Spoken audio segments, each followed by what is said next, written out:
I bought the Galaxy Tab S9 FE as an upgrade over the Tab A9 Plus in my ongoing quest to find the ideal device for leisure and productivity without breaking my bank account. I found the S9 FE to be much better suited to what I need over the A9 Plus and explain all in this video.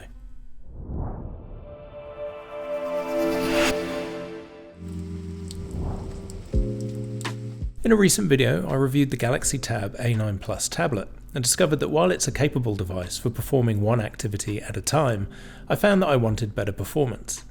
Some lag and stuttering on the A9 Plus, especially when switching apps and multitasking, inspired me to look at the next device in the Tab lineup, the Galaxy Tab S9 FE.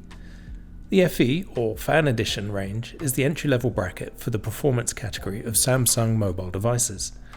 They include specifications that will enable owners to experience features and performance closer to flagship Samsung devices, but at a much more reasonable cost. The Tab S9 FE is the smaller of the two tablets in this bracket. The slightly bigger S9 FE Plus with its larger screen is going to be the preferred choice of artists and designers when using the S Pen. However, those buyers on a budget will still enjoy an almost identical experience with the S9 FE. The specifications for both the S9 FE and the FE Plus are largely the same with the exception of the screen and battery. In this video, I'm focused on the differences between the mid-range A9 Plus and the entry-level performance tablet, the S9 FE. My hope is that my own experience will inform potential buyers which tablet is best for the price point. In the S9 FE box, just like the A9 Plus, you'll get the tablet and the official USB-C charging cable. I opted for the slightly cheaper Wi-Fi only version of the S9 FE, but for $140 more at the time of this video, you can buy the 5G version that supports both physical SIMs and eSIMs for data connectivity via mobile carriers. The 5G model might be useful for buyers who don't intend to carry their phone with them too. However, if you're like me and you have your phone on you most of the time, it's a simple task to connect to your phone's hotspot. You can use your phone's data connection instead. Interestingly, the Wi-Fi only model still comes with a SIM tray and a pin, but that's how you access the slot to upgrade the storage with a microSD card. It also has the same body as the 5G version with the antenna built in.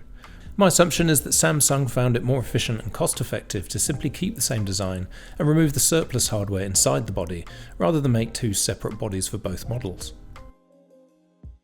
The first difference you'll notice between the S9 FE and the A9 Plus is the size.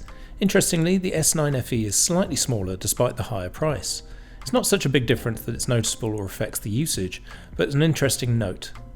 Plus, the screen-to-body ratio is slightly higher on the FE because of the slimmer bezels. And interestingly, despite the slightly smaller dimensions, the FE weighs ever so slightly more, probably thanks to the bigger battery. Just like the A9 Plus, I opted for the official case without the keyboard. Another interesting difference is that rather than being a one-piece case like the official A9 Plus cover, the FE case comes in two pieces and uses magnets to attach to the tablet rather than clipping on. The screen cover actually detaches completely. The built-in folding stand is part of the back of the cover and deployed using a small tab on the side. Another major difference is the official FE case has a magnetic flappy pocket to house the S Pen, which itself attaches to the tablet via a magnet in a dedicated area on the back.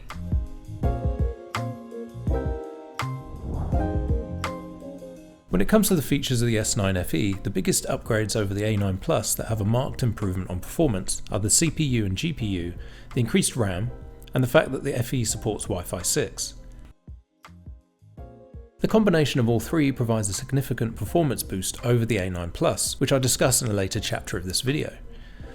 Unless you're a mobile tech enthusiast familiar with the different chipsets, the upgrade from the A9 Plus's Snapdragon and Adreno chips to the S9 FE's Exynos and Mali chips is going to feel a little arbitrary for the uninitiated. However, the more obvious benefits of the increased RAM to 6GB and support for Wi-Fi 6 are easier to contextualize. All of the upgrades contribute to how the S9 FE can do more things more smoothly and faster. While the screen size is slightly smaller than the A9 Plus, it's the support of a higher resolution that means you actually have more screen real estate. At 2304 by 1440, it's slightly less than true 2K or Quad HD resolution, but not to any detrimental degree for the average person. You won't be using the S9 FE to watch 4K content, but you are able to fit more information on the screen, whether that's for certain websites or documents.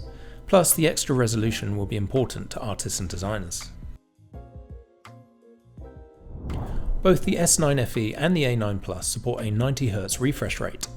The main benefit is the smoother interactions with the tablet when tapping and scrolling on the screen, compared to the slower screens on older devices. It's one general update to a lot of newer devices I really appreciate. While it would be nice to have 120Hz, it's reserved for more expensive devices like my S23 Ultra. Another big difference between the two models is the fact that FE comes with an S Pen.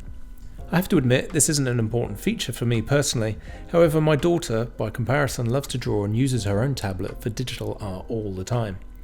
I haven't actually found a consistent use for the S Pen, even on my longer serving S23 Ultra, and on both devices the pen stays largely holstered most of the time. The S9 SE does include improved main cameras, and along with the improved CPU and GPU, the image quality and general performance is much better on the S9 FE. One key difference between both tablets is that the S9 SE includes a 12MP ultra-wide front-facing selfie camera versus the 5MP camera on the A9 Plus. This is actually another practical upgrade specifically for video calls to improve the image for your friends and family to see, even after the video call compression. The wide angle is also much more convenient, enabling you to stay in the frame and avoid awkwardly holding the tablet or manoeuvring yourself into unnatural positions. The battery on the S9 FE is a nice substantial 8000 mAh, which even under heavy use will get you through most of the day. However, what I really appreciate is that the S9 SE supports super fast charging 2.0. With a 45-watt charger and a 5A USB-C cable, you can charge the tablet from empty in about 90 minutes. One nice feature is that the S9 SE is also IP68 rated. While it's unlikely you'll dip the tablet into water up to a depth of 1.5 meters for 30 minutes, it does mean you should have confidence you're not going to kill your tablet with coffee spills or water pooling on countertops. My final note on the features is that unlike the A9 Plus, the S9 SE doesn't include a 3.5mm jack for wired headphones, if you're not using Bluetooth headphones or earbuds. The performance improvement over the A9 Plus is undeniable. Hardware specs mean that S9 FE experience is much more fluid. In a direct comparison performing the same actions, the S9 FE doesn't show any of the same stuttering and lag experienced on the A9 Plus. The faster CPU and GPU, more RAM, plus the faster internet speed all combine to make the S9 SE feel much closer to a flagship device. In my last video I talked extensively about how the A9 Plus was great for focusing on a single task, but struggled when multitasking. The S9 FE is much more capable, and I'm also no longer frustrated waiting for a response in certain situations. One of the most telling everyday use cases for most users is navigating to links from an email.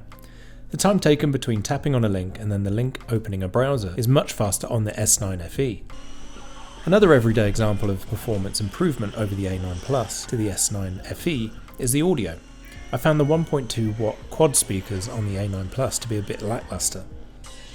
The S9 FE speakers are a marked improvement, providing a much richer sound. While the sound won't fill a room, I do find you can play music, podcasts and watch YouTube at about arm's length from the device, and listen comfortably, which can't be said of the A9 Plus, which sounds a lot more tinny and less vibrant. Where performance is much closer between the two devices is the screen quality. While the S9 FE features the higher resolution panel, I was hard pressed to decide if it was noticeably better than the A9 Plus. Viewing pictures and videos on either device was very close in terms of fidelity. If we really examine and compare the images, the S9 FE's superior resolution was evident, but you really had to go looking for the differences. Also, if I were really to scrutinise every image, I'd say the S9 FE did feature slightly warmer tones, lending itself to a slightly more pleasant viewing experience. The panel on the A9 Plus did seem to desaturate the images a little more. This actually leads me on to one idiosyncrasy, which was that the S9 FE looked more off-white when comparing apps like Google Docs. The A9 Plus's white was much whiter. Looking through the available settings for the display, I thought maybe switching to using natural instead of vivid in the options on the S9 FE would help, but in actuality it makes the discrepancy between the two devices even greater. I'm not sure this is going to be a problem for most users, as you won't be comparing the experience in the same way that I have, but it's worth noting if this kind of thing is important to you, especially if you work in visual arts. The final area for comparison which will affect most everyday users are the cameras. The improved processing and hardware of the S9 FE definitely lends itself to better quality pictures between the two devices. However, I'm not really one for taking photos using my tablets, and I prefer using my S23 Ultra phone. However, I do feel like the selfie camera is an important upgrade for video calls. While most video calling software will compress the video, especially Google Meet, starting with a higher amount of visual data before compression results in a much better image on the other end of the call. What's more, the wide-angle lens definitely helps when it comes to keeping you in frame when you're chatting with your friends and relatives. The S9 FE is much closer to the performance of my high-end S23 Ultra phone. It's kind of surprising because my phone is a lot more expensive than the S9 FE in comparison to the price difference between the S9 FE and the A9 Plus. You are paying a $200 premium for these performance benefits over the A9 Plus, but I think the cost versus the gains in performance are worthwhile. The delta from the performance to cost is actually pretty reasonable in my opinion. What's more, you're getting some additional features on top of the performance increase, including an S Pen if you're a budding artist or designer. The investment is also future-proofing you to some extent. The A9 Plus will probably be obsolete much sooner than the S9 FE, meaning you should get more for your money over time unless you're someone who likes to upgrade on a regular basis. After a very positive experience with the S9 FE, I decided to upgrade again to the next level of tablet, the S9, and find out whether the cost-performance ratio increases even more. Thank you for watching, and as always, it would be great if you were to like this video and subscribe to my channel for more content on personal technology and the connected home.